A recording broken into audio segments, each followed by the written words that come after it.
올리면 상대방은 그냥 가만히 있는다. 굉장히 좀 합리적이지 않아요? 그죠? 내가 가격을 내리면 당연히 상대방도 가격을 내려서, 그죠? 나를 견제할 거고, 내가 만약에 가격을 올리면 그건 상대방 입장에서는 내가 상대적으로 가격이 싸지는 거니까 상대방은 그냥 가만히 있겠죠. 굉장히 좀 어떻게 보면 일반적이고 합리적인 가정이라고 생각이 돼요. 그렇죠? 반대의 경우는 사실 좀 생각하기 어렵잖아요. 내가 가격 내릴 때 가만히 있고 가격 올릴 때 따라서 올리는 그런 상대방은 조금 생각하기 좀 어렵잖아요. 그죠? 그죠? 그러니까 어떻게 보면 3G 버전은 굉장히 일반적인 어떤 가격 대응 행태라고 볼 수 있어요. 자, 버트란드 과정이라는 건 우리가 소위 얘기하는 가격 전쟁. 내가 내리고 저쪽도 내리고, 그죠? 서로 일종의 치킨 게임 하듯이 서로 내리고 계속 그 시장을 다 갖기 위해서 계속 내리고 그런 상황. 이런 상황도 상당히 많죠, 그죠? 상당히 이것도 굉장히 흔한 일이에요. 자, 이 두 가지 모델을 보고 물량 대응은 뭐냐면 일단 꾸르노 과정은 일단 이게 정확히 어떻게 보면 좀 전에 얘기한 그 물에 대한 수요, 그 잭과 질의 그 두 사람의 그 서로 싸우는 거, 그게 꾸르노 과정이에요. 자, 상대방은 가만히 있고 나만 더 물량을 늘려서 이윤을 더 높이려고 하는 그런 경우. 하지만 실제로는 내가 상대방이 가만히 있지 않죠. 또 상대방은 또 따라서 이렇게 움직이죠, 그죠? 그래서 아까 그죠? 그 잭과 질의 경우, 그죠? 80갤런, 60갤런에서 독점 이윤을 얻지 못하고 80갤런까지 서로 늘려가지고 이윤이 좀 떨어졌죠, 그죠? 이것도 어떻게 보면 굉장히 일반적이에요, 그죠? 여러분들 꾸르노 과정의 대표적인 게 뭐가 있을까?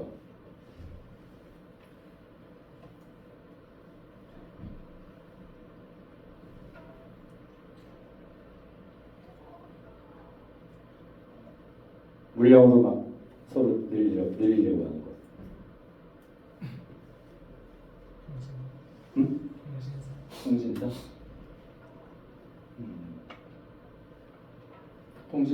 통신사의 물량은 뭐죠? 뭘 더 생산하는 거죠? 가입자. 오케이.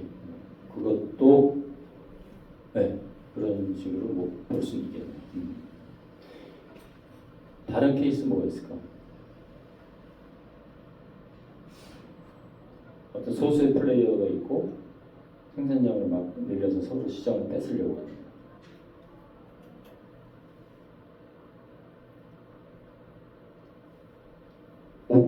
오펙이라고 들어요. 오펙. 그죠? 석유 시장. 여러분들 오펙 알죠? 그죠? 그 석유 생산 국가들의 카르텔. 이란, 이라크, 뭐 사우디, 그죠?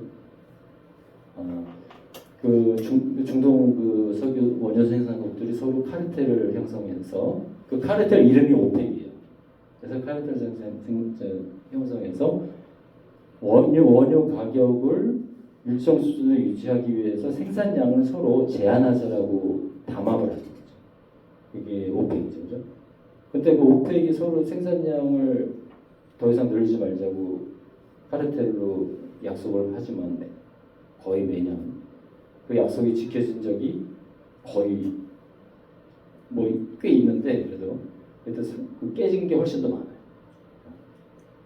왜냐하면 각 국의 입장에서는 조금이라도 더 팔아서 이윤을 올리는 게 유리하잖아. 석유는 어차피 계속 나오니까. 그러니까 그 합의를 깨려고 하는 유인이 항상 존재하죠. 그러니까 그 유혹을 떨치기 어렵죠. 자, 꾸르노 과정은 아까 그 물에 대한 수요도 그렇고 그런 어떤 석유 원유 시장이 가장 대표적이에요. 자, 스타필버그 과정이라고 하는 이거는 뭐냐면 이 똑같아요. 물량으로 하는 게 똑같은데 이 선두자가 있느냐 그러니까 좀 더 먼저 하고 나중에 하는 사람이 있잖아요, 그죠? 예를 들어서 가격 결정을 좀 더 먼저 하는 사람. 그러니까 선도자 추정적 관계가 있느냐 아니면 동시 다 똑같이 하는 거예요. 그런 차이예요. 그래서 이거는 어떻게 보면 좀 더 현실적이죠, 그죠? 물론 오펙처럼 그 각 원유 시장 과점처럼 이렇게 뭐 선두자, 추종자 이런 개념은 별로 없죠. 하지만 어떤 제품을 만들어서 시장에 출시하고 뭐 이런 어떤 일반적인 제조업이나 이런 시장에서는 사실은 선도주 기업이 분명히 존재하잖아요, 그죠? 퍼스트 무버가 존재하잖아요, 그죠? 그래서 이것도 어떻게 보면 굉장히 이런 사례를 현실에서 많이 볼 수 있어요, 그죠? 여러분들 그 예전에 반도체 시장이 지금은 삼성하고 뭐 이제 메모리, 비메모리 저도 뭐 잘은 모르지만 메모리, 비메모리가 있고 그죠? 메모리는 지금 거의 삼성 꽉 잡고 있고 TSMC가 그 대만 기업하고 거의 둘이 1, 2위 계속 싸우고 있잖아요. 근데 그게 불과 한 10여 년 좀 전에는 그 메모리 시장에 삼성이 그렇게 두 개 기업이 이렇게 모든 시장을 장악하지 못했었어요. 일본도 그렇고 미국도 그렇고 인텔이 1등이었던 적도 많고 그런 식으로 굉장히 좀 과장 시장이었는데 지금은 두 기업이 잡고 있죠. 왜냐하면 그 두 기업이 항상 기술 혁신을 해가지고 어떤 새로운 칩을 개발하고 그 칩이 그 시장을 그죠? 이끌면서 그 칩을 개발한 그 삼성이나 TSMC가 그 시장을 다 먹어버린 거예요. 그 얘기는 뭐냐면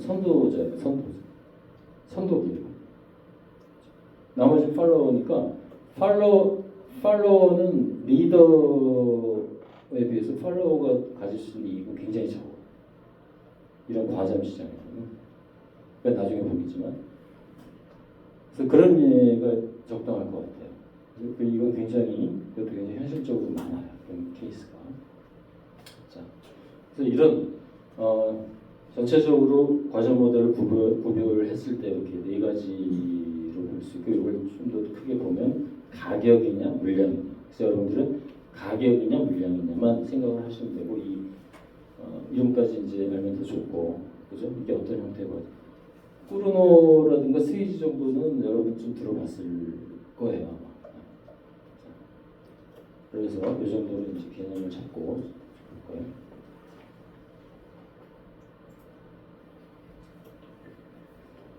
자, 여러분들 여기 보면 수요 곡선이 두 개가 있어요.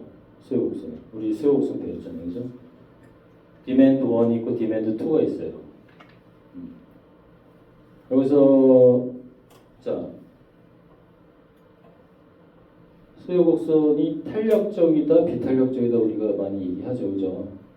어떤 게 더 탄력적이에요?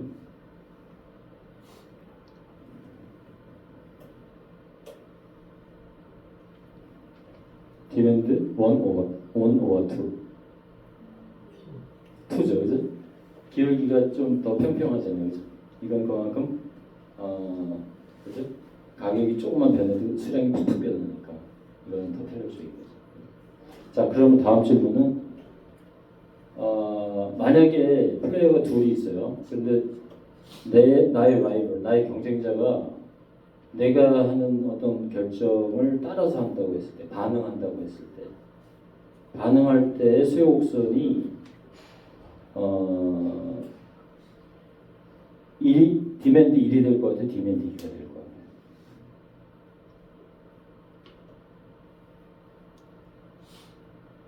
그러니까 자, 상대방이 반응이 없어. 그 케이스하고 만약 상대방이 나를 따라한다. 그럼 나를 따라하는 할 때 나의 수요 곡선이 상대방이 가만히 있을 때보다 내 수요 곡선이 탄력적일까요? 더 비탄력적일까요?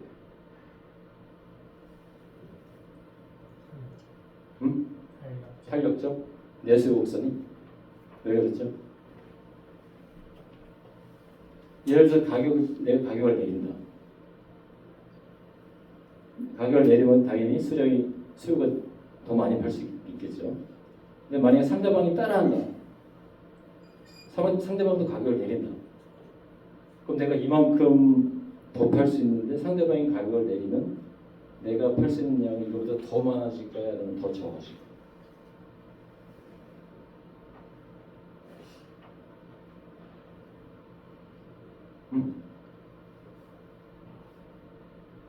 내가 가격을 내릴 때 상대방이 가만히 있으면 이 정도를 팔았어요. 이 정도 팔아. 근데 상대방이 나를 따라서 가격을 내리면 내가 팔 수 있는 양이 이거보다 줄어야 돼요. 줄죠. 왜냐면 상대방이 따라다니까 상대방이 좀 뺏어갈 거 아니에요. 그러니까 내가 팔 수 있는 양이 줄어. 그럼 내 수요 곡선은 어떻게 돼요?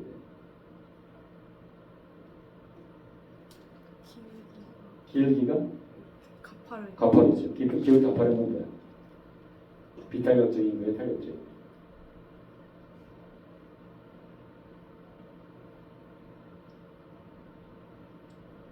비탄력.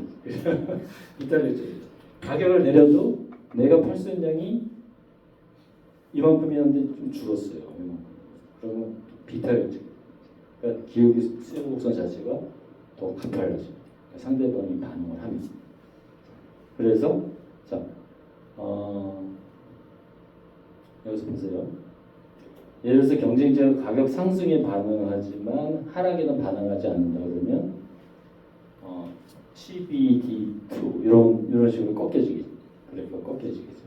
가격이 상승할 때는 더 비탄력적이 되고 하락할 때는 더 탄력적이 되고 가격이 상승할 때 반응을 한다면 그죠? 이건 하나의 예시예요.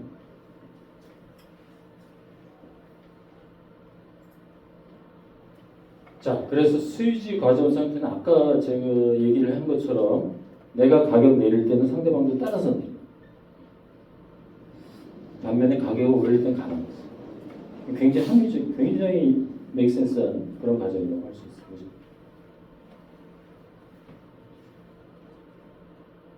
자, 이럴 때는 그러면 어떨까? 이게 좀 약간 복잡해 보이는데 여러분들 그냥 가만히 보면 아까 그 수유지 그래프 보여준 것처럼 똑같아요.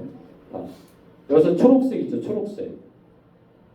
초록색처럼 수요 곡선이 꺾여요. 수유지 과정에 의하면. 아까 수유지 과정에 의하면 가격을 내리면 상대방이 따라서 내리고 가격을 올리면 가만히 있는 거였어요. 그럼 가격을 내리면 상대방이 따라서 내린다는 얘기는 내 수요 곡선이 더 가팔라진다는 거죠. 더 비탄력적이 된다는 거죠. 그러니까 원래는 이 디맨드 1처럼 이런 수요 곡선이었는데 가격을 내렸을 때는 이렇게 돼요. 더 꺾여요. 더 가팔라져요. 반면에 가격을 올릴 때는 그냥 원래대로. 그래서 수요 곡선 자체가 이렇게 A, B, 그죠? D2 이렇게 초록색 꺾은 선 그래프가 돼요. 수요 곡선이. 이게 수유지 과정의 수요 곡선이에요. 자, 근데 여기서 보시면 재밌는 게 뭐냐면 봐요. 여러분들 그 수요 곡선이 있을 때 한계 수익 곡선 다 그려봤잖아요, 그죠 우리가? 수요 곡선이 이제 이렇게 있으면 한계 수익 곡선을 이렇게 정확히 그렇죠?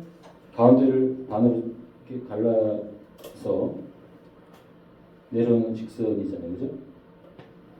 근데 지금 저기처럼 보면은 수요 곡선이 이제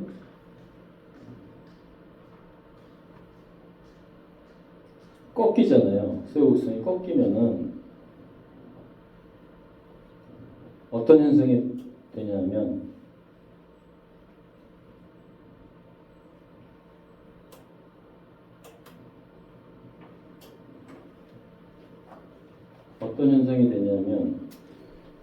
마지널 레버리지 한계 수익 곡선 자체가 처음엔 이렇게 내려오다가 그죠?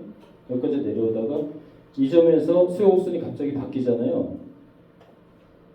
수요 곡선이 아까 어떻게 바뀌었었어요? 이렇게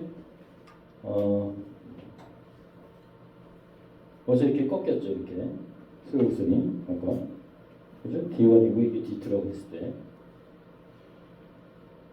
그러니까 이 꺾이는 이 점에서 한계 수익 곡선도 바뀌어요.